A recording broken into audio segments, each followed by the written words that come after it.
mengintegrasikan kurikulum ya supaya anak-anak ini sejak dini pun juga mengenal budaya Betawi, diantaranya seperti itu. Ya, hari ini alhamdulillah ya saya bisa berkunjung ke Benz Radio. Sebagaimana kita tahu ya, Benz Radio ini didirikan oleh Babe Benyamin Suaib ya. Kita tahu beliau memang sangat concern dengan budaya Betawi ya. Ini salah satu dari media dalam rangka melestarikan budaya Betawi ya. Bahwa kita tahu budaya ini adalah warisan leluhur ya, yang sangat penuh dengan makna ya, karena sebagai pengikat ikatan sosial ya, budaya itu. Jadi tentu memang sangat bagus ya, kalau ada yang melestarikan. Nah, saya kira inilah peninggalan almarhum Babe Benyamin ya, saya kira sudah cukup dikenal dengan keseniannya ya, dengan lagu-lagunya yang kocak ya. Dan kebetulan Pak Benyamin ini adalah teman istri juga, satu pengajian dulu di Pegangsaan ya. Jadi itu kenal baik ya istri saya. Nah, tentu Ridho dalam konteks budaya Betawi ini ada beberapa gagasan yang akan kita wujudkan ya. Tentu yang pertama adalah istilahnya memperkuat ya, atau membangun kelembagaan ya, budaya Betawi ya, karena ini adalah bagian yang bisa memperkuat ya eksistensi ya. Nah, yang kedua ya, tentu saja kita juga ingin ya melestarikan dengan upaya-upaya secara struktural ya, diantaranya melalui kurikulum ya pendidikan ya, supaya anak-anak kita ini sejak dini juga mengenal ya, karena Jakarta itu tidak lepas dari budaya Betawi. Nah, oleh karena itu juga simbol-simbol budaya Betawi ini tentu perlu kita hidupkan ya. Kalau sekarang ini kan kota hampir semuanya sama aja, di berbagai kota sama dengan kota-kota di dunia lainnya. Nah, Jakarta ini. Nah, maka gerakan membangun budaya Betawi, kebudayaan Betawi ini adalah salah satu dari upaya yang akan dilakukan oleh Ridho ya, pasangan Ridwan Kamil Suswono. Konteksnya seperti itu. Ya. Dan tentu yang penting lagi adalah bagaimana kita memiliki dana abadi ya untuk melestarikan kebudayaan ya. Tentu ya di samping Betawi juga di Jakarta ini kan multi etnik juga ya. Jadi tentu juga budaya-budaya yang lain, apalagi kita punya taman mini ya, sebetulnya itu bisa juga menjadi bagian dalam konteks mengekspresikan ya budaya-budaya dari seluruh Indonesia. Itu juga yang akan kita terus kembangkan ya. Ya, kita sedih ya melihat coba sekarang sanggar-sanggar seni Betawi ini kan mulai langka ya. Saya alhamdulillah menyaksikan kemarin di Pinang Ranti ya, lenongnya pimpinannya Pak Kubil ya, oplet apa itu namanya lu? Oplet apa nih? Oplet Robert ya, oplet Robert. Kan ini menarik ya, banyak ternyata terhibur betul masyarakat itu.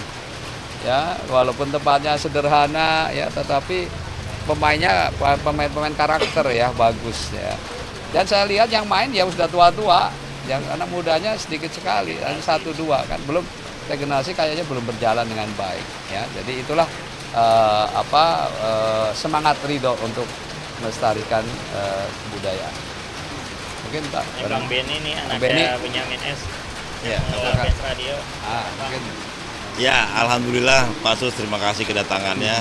Tapi harapan kami semua untuk semua paslon, kalau memang rezeki dan jodohnya jadi pemimpin, jadilah pemimpin yang bisa diteladani, itu aja. Karena kami pasti mendoakan dan mensupport lah semuanya. Peninggalan budaya Betawi yang masih ada di sini tuh apa aja nih Pak? Ya pasti lagu-lagunya Babe ya kita akan lestarikan. Tapi di lain itu juga sebenarnya kita mau menyampaikan filosofinya, artinya bukan sekedar lagu-lagunya, tapi apa yang tersirat dari lagu-lagunya beliau. Supaya apa? Supaya anak-anak muda khususnya bisa terinspirasi seperti beliau. Walaupun nggak jadi Benyamin, tapi terinspirasi suksesnya seperti beliau. Kalau dalam bentuk benda bergeraknya yang masih disimpan Oh, oleh Bapak? kebanyakan kami sudah wakafkan ke Taman Benyamin Sueb, Pak. Itu ada gedung Eskodim dulu tuh. Sekarang dijadiin Taman Benyamin Sueb di Jatinegara. Itu kebanyakan udah kami serahkan ke sana. Kalau Abang None, teman-teman mau lihat bisa mampir ke sana tuh. Kalau ditanya benda materialnya ya, artinya baju-baju, sepatu, semua hampir semua udah kita serahkan ke sana untuk DKI Jakarta. Udah jadi aset negara itu. Museum ya. Museum. Nah, Pak Suswono terkait masalah tentang mau melestarikan budaya ya. Nah, terkait masalah tentang adanya gerobak dorong dan juga layar tancap di Jakarta itu bagaimana pandangannya? Ya, saya kira pokoknya intinya upaya-upaya yang kira-kira untuk pengembangan kesenian dan bisa menghibur rakyat ini kita akan dorong, ya intinya itu. Karena bagaimana juga rakyat Jakarta itu perlu hiburan, ya. Maka festival-festival sebulan sekali akan diselenggarakan dalam lingkungan mungkin tiap kecamatan, ya. Ada Car Free Night, ya. Jadi malam itu kayak ada pasar malam lah ya, yang di sana juga ada festival kesenian, ya, di mana juga ada kuliner dan juga ya tempat inilah untuk interaksi antar warga. Nah, harapannya dengan dikelola bersama antar warga sehingga nanti kerukunan antar warga terjalin melalui festival-festival seperti itu. Ya. Boleh saya tambahin, Pak? Nah, maka Ya berkaitan dengan itu sebenarnya Pak, kalau kita kan udah lama juga di kebudayaan ya. Saya melihat ada satu kecenderungan panggungnya kurang, Pak. Nah, Panggung untuk berekspresi si praktisi budaya. Iya, karena sekarang kan udah ya pragmatis lah. Mereka kan mau makan apa kalau memang tidak mau manggung. Akhirnya bekerja tempat-tempat lain. Ya tidak salah juga, tapi kalau memang Bapak bisa mengakomodir itu, memberikan panggung yang lebih banyak, mereka akan datang sendiri, Pak. Ya itu contoh yang tadi saya contohkan di Pinang Ranti itu ya, artinya masih ada sanggar itu dan ternyata peminatnya, penontonnya cukup beludak juga gitu ya. Artinya benar ya. Jadi memang tentu itu akan diberikan, tetapi tadi mungkin ada orang-orang yang tadi ya mendatangi ya, mungkin di situ nggak ada sanggar tapi mendatangi, nah itu dengan model tadi ya, orang berkumpul di lapangan apa gitu ya. Nah juga sesuatu yang juga intinya sepanjang bisa menghibur ya tentu, tetapi kewajiban pemerintah benar bahwa harus mencoba untuk menyediakan sarana itu, pranata itu. Makanya apa ya, pengembangan ekosistem pengembangan budaya ini ada sesuatu yang memang menjadi kewajiban pemerintah ya.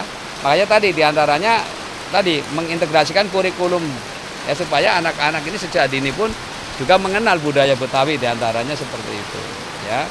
Jadi di sekolah pun sudah diajarkan itu. Ya. Mungkin ada lagi Pak bakal diterapkan lenong bocah gitu di Jakarta nanti? Ya untuk latihan media tadi seperti pembelajaran apalagi regenerasi saya kira menjadi sangat penting. Mana Mengenai ini bagus, yang tim detektif yang dibilang sama Pak RK katanya mau nyari anak putus sekolah, itu nanti eksekusinya gimana itu Pak? mencari anak Sekolah, anak yang putus sekolah yang mau bentuk tim detektif, Pak RK mau bentuk tim detektif, itu bagaimana Pak nanti Pak? Ya saya kira sih cukup dengan RT itu. RT kan sebagai penanggung jawab ya apa yang terjadi pada warganya ya. Makanya nanti ada hotline langsung. RT RW itu punya nomor telepon langsung ke gubernur atau wakil gubernur. Ya, intinya supaya segera lapor. Kalau intinya rakyat nggak boleh ada yang bodoh, nggak boleh ada yang kelaparan, dan nggak boleh ada yang sakit telantar. 3 ini utama. Kebutuhan rakyat itu 3, pinter, kenyang, sehat. Ya. Kalau tim detektif ini nanti cara kerjanya gimana Pak? Ya tadi intinya pokoknya nanti kan koordinasinya dengan RT kan. Pasti yang tahu persis kan RT. Ya, makanya nanti RT diberikan ini. Nah, nanti di pusat ini kan nanti ada timnya yang akan dengan laporan itu. Jadi ujung tombak laporan ada dari RT. Nah, RT itu pasti nanti akan melaporkan, dan melaporan itu nanti tim itulah yang menggodok sehingga nanti anak misalnya ada yang putus sekolah atau apa, kira-kira tindak lanjutnya seperti apa. Yang penting ada respon cepat. Kita nggak boleh anak dibiarkan berlarut-larut misalnya tidak sekolah. Nah, ya, intinya. Dibiayai oleh Pasti kan kita ada petis kan, pendidikan gratis. Nah, itu salah satunya petis, pendidikan gratis dari menengah dasar ya. Menengah dasar kita gratiskan baik negeri maupun swasta. Ya, semuanya. Jadi nggak ada alasan anak tidak sekolah.